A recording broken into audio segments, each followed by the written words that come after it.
हुजूर ने फरमाया जो बीबी अपने शौहर के कपड़े धोएगी,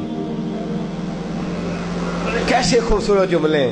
फरमाया जिसने अपने शौहर का एक जोड़ा धोया अल्लाह उसको 1000 नेकी अता फरमाएगा।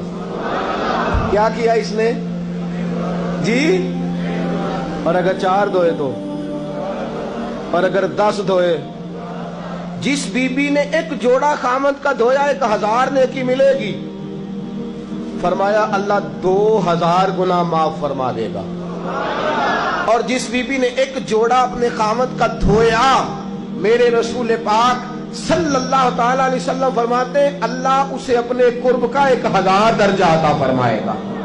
जिसने एक जोड़ा अपने खामद का धोया, सैयद आलम सल्लल्लाहु ताला अलैहि वसल्लम ने फरमाया औरतें गिला करती हैं शौहरों का, शिकवा करती हैं।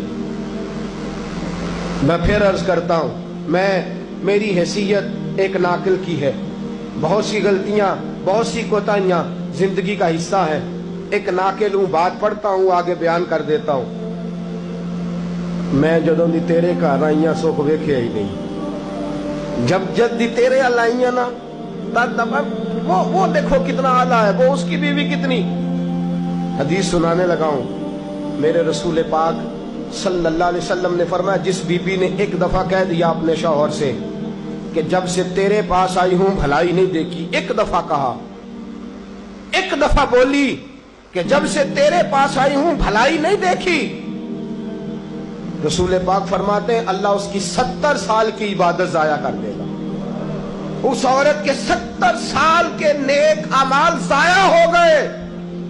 जिसने एक बार बुल्ले शाह आसमानी उड़दियां पढ़ना है, आ जेड़ा घर बैठा ओनू बेटे की जन्नत मां के कदमों में, और औरत की जन्नत उसके शौहर के। आप बड़े राजी हो रहे हैं, कुछ दिनों के बाद मजमून आ रहा है मियां बीवी के हुकूक का, आपने भी फंसना है वहां। लेकिन आज जो उन्वान है मैं उसी पर बात कर रहा हूं। नबी पाक सल्लल्लाहु ताला अलैहि वसल्लम ने फरमाया जो औरत एक बार कह दे कि भलाई नहीं देखी, फरमाया अल्लाह तबारक व तआला उसके 70 साल के नेक अमाल जाया कर देगा। और सैयद आलम सल्लल्लाहु अलैहि वसल्लम ने फरमाया जिसने अपने शौहर के आगे जुबान खोली और उसको बराबर के जवाब दिए और उसकी इज्जत को तार तार किया, फरमाया कयामत के दिन अल्लाह उसकी जुबान को 70 गज लंबा कर देगा, उसके गले के साथ लपेट देगा। फरमाया वो तड़पेगी, रोएगी, या अल्लाह ये क्या हुआ? तो रब फरमाएगा तू अपने शौहर की इज्जत नहीं करती थी, तू उसका एहतराम नहीं करती थी, तू उसका कहना नहीं मानती थी, तू उसकी इताअत नहीं करती थी, तू उसके हुक्मों पे चलती नहीं थी। मेरे महबूब का शहर मदीना। एक आदमी, एक सहाबी जिहाद को निकले, अपनी बीवी से कहने लगे मैं जा रहा हूं, मेरी इजाजत के बगैर घर से ना निकलना। और हदीस में मौजूद है, इमाम ज़हबी हदीस लाए हैं, फरमाया कयामत के दिन उसके पैर गले से लिपटे होंगे, उसके पैरों को गले से बांध दिया जाएगा। ये कौन औरत है? तो रब फरमाएगा ये वो थी जो खामद की इजाजत के बगैर घर से निकला करती थी, बगैर इजाजत के घर से निकलती थी। सैयद आलम सल्लल्लाहु ताला, बड़ी अजीब हदीस है, मैं पढ़ता हूं तो रो पड़ता हूं। हुजूर हजरत फातिमा को लेने गए, शादी के तीसरे दिन हुजूर लेने गए। मेरे महबूब ने आजमाने के लिए कहा फातिमा चले, फातिमा चले, यूं हाथ बांध दिए।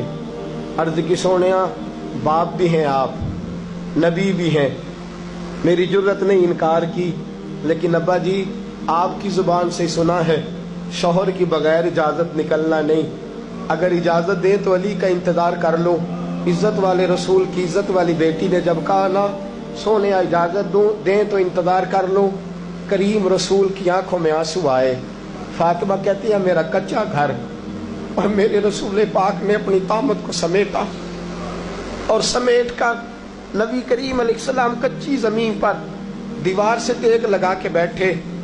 आज अजीब है, जनाब अली भी देर से आए, पहुंचे, हुजूर को बैठे देखा, यूं नजर उठी, हजरत अली से मेरे मुस्तफ़ा ने पूछा, हजरत अली से मदीने के महबूब ने पूछा कि अली कर तू इजाजत दे तो बेटी को ले जाऊं। हजरत अली फूट फूट के रोए, मेरा रूप भी नहीं ते मेरा रंग भी नहीं ते मैनू यार मनान दा ढंग भी नहीं। तू अमीरे हरम, मैं गरीब बेनवा, तू कुजा मन कुजा। सोने अली जितनी भी इज्जत है तेरे कदमों की बरकत से है, हुजूर मैं इजाजत दूं। फरमाया फातिमा को मैंने सिखाया है। और फातिमा कहती है जब तक अली नहीं आएंगे मैं जाऊंगी नहीं। हजरत अली रजी अल्लाह ताला में बोले, कहने लगे या रसूलल्लाह दुआ कीजिएगा अल्लाह फातिमा के इन आमाल की बरकत से मुझे कयामत में भी बेहतर सिला अता फरमाए।